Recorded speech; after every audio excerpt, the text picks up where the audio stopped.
নমস্কার বন্ধুরা, মনমন কিচেনে আপনাদের সবাইকে স্বাগত। প্রতিদিনের মতো দেখুন আজকে এসেছি আবার একটা নতুন রেসিপি নিয়ে। গাজরের মধ্যে এক বাটি মালাই দিয়ে দারুণ স্বাদের একটা রেসিপি আপনাদের সঙ্গে শেয়ার করব।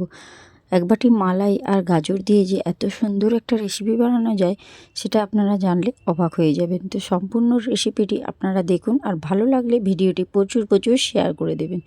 এখানে দেখুন, গাজরের এই রেসিপিটা বানানোর জন্য আমি নিয়ে নিয়েছি বেশ কিছু পরিমাণে গাজর। আর এখানে গাজরটা 500 গ্রাম মতো রয়েছে। আর এখানে লাল গাজরটাই নিয়েছি, তো আপনারা চাইলে যে কোনো গাজর নিতে পারেন। আর গাজরগুলোকে এইভাবে আগে আমি প্রথমে ছিলে নিচ্ছি, কারণ গাজরের গায়ে যে একটা পাতলা আস্তরণ থাকে, এটা একটা ছিলার সাহায্যে আমি কিন্তু ছিলে নিচ্ছি। তবে এই কাজটা আপনারা বটির সাহায্যে করতে পারেন। তা অবশ্যই গাজরটাকে ভালো করে আগে প্রথমে এভাবে ছিলে নেবেন। তারপর পরের রেসিপিগুলো আমি আপনাদেরকে পরের পর স্টেপ বাই স্টেপ দেখিয়ে দিচ্ছি যে কিভাবে এটা তৈরি করতে হবে। তো এখানে দেখুন, সমস্ত গাজরগুলো কিন্তু ঠিক এইভাবেই আমি ছিলে নিচ্ছি। তো আমার চ্যানেলে অনেক রকম রেসিপি রয়েছে, অবশ্যই চ্যানেলটা আপনারা ঘুরে আসতে পারেন। আশা করছি আপনাদের সবার খুবই ভালো লাগবে। আর এখানে দেখুন, সম্পূর্ণ গাজরগুলো কিন্তু আমি ছাড়িয়ে নিয়েছি। যে কটা গাজর ছিল সব গাজরের খোসাগুলো ঠিক এইভাবে ছাড়িয়ে নিয়েছি। ছাড়িয়ে নিয়ে ভালো করে আগে ধুয়ে নিয়েছি। ধুয়ে নিয়ে একটা ঝুড়ির মধ্যে রেখে দিয়েছি। দেখুন, এবারে এই গাজরগুলোকে আমি কেটে নেব। তো গাজরগুলোকে একদম কুচো করব না, গাজরের পেছনের দিকের যে অংশটা রয়েছে সেটাও কেটে নেব, আর সামনের দিকের যে অংশটা রয়েছে শক্ত সেটাও কিন্তু কেটে নিতে হবে। এভাবে গাজরটাকে দুটো সাইডে কেটে নিয়ে দুটো ভাগে এইভাবে ভাগ করে নিতে হবে। আর কিন্তু গাজরগুলোকে টুকরো করে কাটা যাবে না। একটা কেটে নিয়েছি, আবারও একটা আমি আপনাদেরকে দেখিয়ে দিচ্ছি। দেখুন, গাজরের নিচের দিকে অংশটা আর মাথার দিকে যে দুটো অংশ আছে কেটে নিয়েছি, আর গাজরটাকে ঠিক মাঝ বরাবর এভাবে কাট লাগিয়ে দিয়েছি। আর একটা গাজরকে এভাবে দুভাগ করে কিন্তু কেটে নিয়েছি। তো সব কটা গাজরই দেখুন সেম একই রকমভাবে আমি কেটে নিয়েছি। এবারে গ্যাসের উপর আমি একটা প্রেসার কুকার বসিয়ে দিয়েছি। আর প্রেসার কুকারের মধ্যে এই যে গাজরগুলো আমি কেটে নিয়েছিলাম, সে কেটে রাখা গাজরগুলো কিন্তু একে একে আমি ওই প্রেসার কুকারের মধ্যে দিয়ে দিচ্ছি। তো এখন আমি প্রেসার কুকারটা গ্যাসের উপর বসিয়েছি ঠিক কথা, কিন্তু এখনও গ্যাসটা অন করিনি। এবারে এক বাটি মালাই আমি আগে থেকেই তৈরি করে নিয়েছিলাম। 500 গ্রাম দুধকে আমি জাল দিয়ে দিয়ে আমি এই এক বাটি মালাই তৈরি করে নিয়েছি। মালাইটা আপনারা সবাই তৈরি করতে জানেন। দুধটাকে জাল দিয়ে দিয়ে ঘন করলে কিন্তু মালাইটা তৈরি হয়ে যাবে। আর ওই মালাইয়ের বাটিটা ধুয়ে সামান্য অল্প পরিমাণে একটু জল দিয়ে দিলাম, আর খুব সুন্দর করে নাড়াচাড়া করে খুব ভালো করে মালাইটাকে ওই গাজরের মধ্যে এইভাবে মিশিয়ে দিলাম। আর মেশানোর কাজটা কমপ্লিট হয়ে গেলে তারপর আমি গ্যাসের ফ্লেমটা অবশ্যই অন করে দেব। তো এখন দেখুন, মেশানোর কাজটা কমপ্লিট, গ্যাসের ফ্লেমটা অন করে দিয়েছি। অন করে প্রেসার কুকারের ঢাকনাটা লাগিয়ে দিলাম। দিয়ে 2 থেকে 3টে আমি সিটি এভাবে দিয়ে দেব। 2 থেকে 3টে সিটি দেওয়ার পর আমি কুকারের ঢাকনাটা খুলে নিচ্ছি। দেখুন, গাজরগুলো সুন্দর সুসেদ্ধ হয়ে গিয়েছে। দেখুন, প্রত্যেকটা গাজর সুন্দর সেদ্ধ হয়েছে একদম। দেখুন, একটু স্প্যাচুলা দিয়ে কেটে নিচ্ছি। দেখুন, গাজরগুলো সুন্দর কাটাও হয়ে যাচ্ছে। তো সেদ্ধটা খুব সুন্দর হয়েছে। এবারে একটা মেশারের সাহায্যে খুব ভালো করে এইভাবে গাজরটাকে আমি কুকারের মধ্যে গরম অবস্থাতে এইভাবে একটু ম্যাশ করে নেব। দেখুন বন্ধুরা, আপনারা একবার হলো এইভাবে বানিয়ে দেখবেন, খেতে অসাধারণ লাগে। আর ম্যাশারটা দিয়ে এইভাবে গরম অবস্থাতেই গাজরটাকে মালাইয়ের সঙ্গে এইভাবে ম্যাশ করে নিতে হবে। যেহেতু গাজরটাকে আমি এইভাবেই গোটা গোটা সিদ্ধ করেছিলাম, এইভাবে ম্যাশার দিয়ে খুব সুন্দর করে ম্যাশ করে নিয়েছি। দেখুন, ম্যাশ করা এখন কমপ্লিট হয়ে গিয়েছে। আর এটাকে আমি এখন একটা সাইডে সরিয়ে রেখে দিচ্ছি। আর এখানে একটা পাত্রের মধ্যে দেখুন গুঁড়ো দুধ নিয়ে নিয়েছি 100 মতো। 100 গুঁড়ো দুধ নিয়েছি, আর এখানে সামান্য অল্প লিকুইড দুধ নিয়েছি, আর কিছুটা আমি রেখে দিয়েছি। দুধটা একটু উষ্ণ গরম করে নিয়েছিলাম, তাহলে কিন্তু এই আমুল দুধের গুঁড়োটা দুধের মধ্যে খুব ভালো করে মিশে যাবে।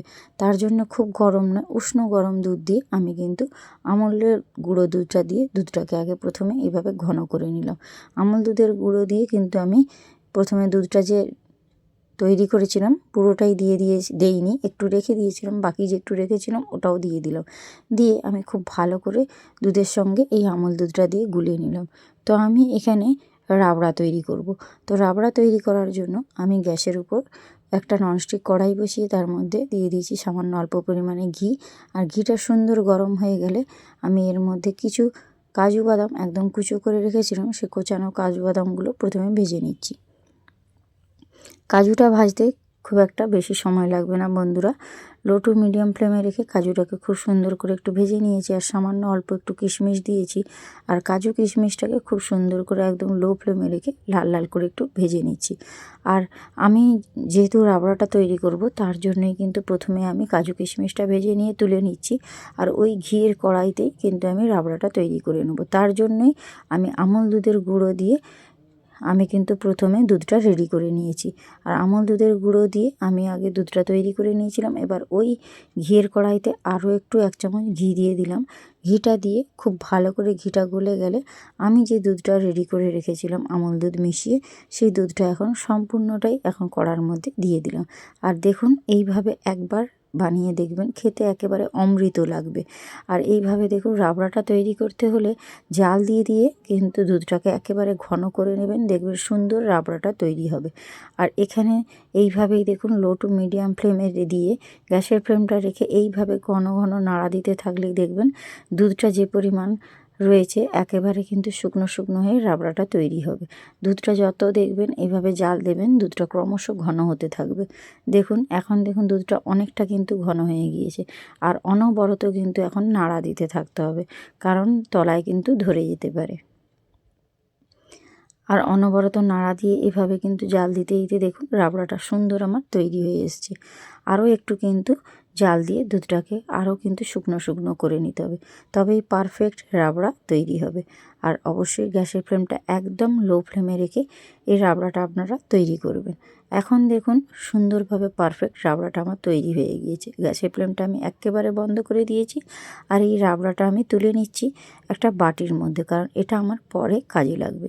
তো এখন দেখুন সম্পূর্ণ আমার কিন্তু রাবড়াটা তৈরি হয়ে গিয়েছে। এবারে ওই যে কড়াটা রয়েছে ওই কড়ার মধ্যেই কিন্তু আমি যে ম্যাশ করে রাখা যে গাজরটা মালাই দিয়ে, সেই সেদ্ধ করা গাজরটা আমি এখন ওই কড়াইয়ের মধ্যে দিয়ে দিলাম।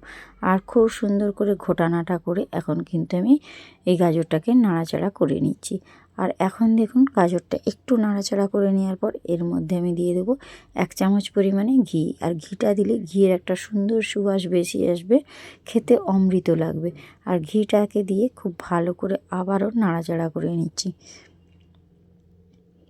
তো আপনারা নিশ্চয়ই এখন বুঝতে পারছেন যে আমি গাজরে আজকে কি বানানোর চেষ্টা করছি। আমি আজকে কিন্তু বাটি মালাই দিয়ে গাজরের হালুয়া বানানোর চেষ্টা করছি, একদম সম্পূর্ণ ভিন্ন প্রসেসে। আর এখানে দেখুন 1 বাটি পরিমাণে আমি দিয়ে দিলাম চিনি। তো চিনিটা দেওয়ার পর দেখবেন একটু কিন্তু গাজরের যে ম্যাশ করা গাজরটা রয়েছে একটু পাতলা মনে হবে, তো কোনো সমস্যা নেই, ওটা কিন্তু পরে পরে আস্তে আস্তে একেবারে শুকনো হয়ে যাবে। চিনিটা যত গলবে তত কিন্তু একটু জল বেরিয়ে পাতলা হয়ে যাবে। আর যে কোনো মিষ্টি জিনিস বানাতে হলে একটু লবণ দিলে খেতে বেশ লাগে, তার জন্য দিয়ে দিলাম 1 চামচ মতো লবণ।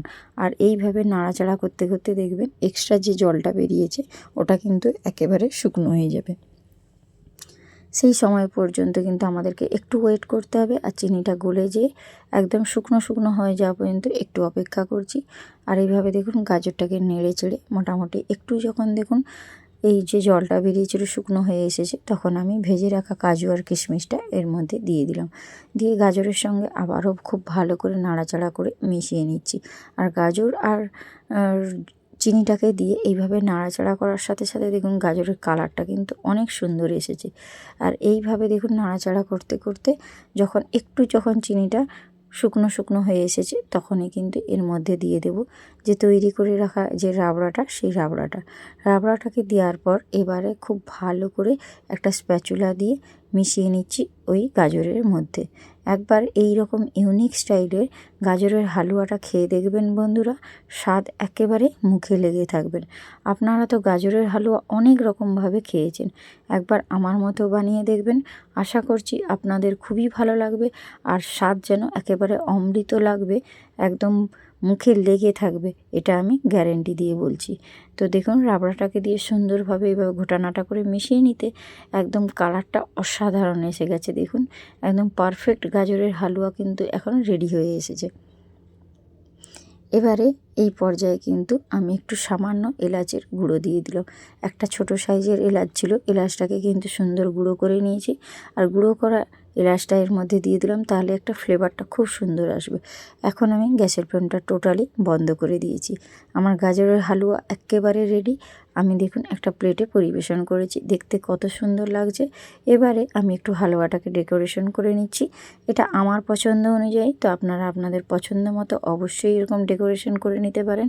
অন্য কিছু ড্রাই ফ্রুটস দিয়েও আপনারা পরিবেশন করতে পারেন, এরকম ডেকোরেশন করতে পারেন, সেটা আপনাদের অবশ্যই নিজেদের পছন্দ অনুযায়ী।